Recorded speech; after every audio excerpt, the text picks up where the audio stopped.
Hindi pa man umaalis si Darren Espanto ay nakakaramdam na ng sepangs ang kanyang mga tagahanga. Mawawala kasi ng halos isang buwan si Darren sa noontime show na It's Showtime dahil sa iba't ibang work commitments niya sa abroad at isa na nga rito ay ang shows niya sa US. Ang mga tagahanga ay nakakaramdam na ng pagkasabik na mapanood muli araw-araw si Darren sa programa kapag nawala ito. Aniya, grabe, ngayon pa lang miss ko na si Darren. Ano pa kaya yung isang buwan siyang mawawala sa Showtime? Mamimiss din siya lalo na ng Kim Pao fans. Isa pa kasi sa kasasabikang mapanood ng mga Kim Pao at Darren Espanto fanatics ay ang tandem nila Kim Chiu sa show, kung saan laging may punchline sa Queen of Good Vibes at minsan ay ibinubuko niya ito sa mga ganap ni Kim at Paolo sa isa't isa.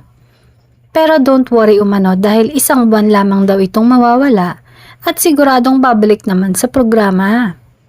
Marami din ang malulungkot na solid showtimer dahil parang paunti ng paunti daw ngayon ang mga host ng noontime show dahil sa iba't ibang kadahilanan.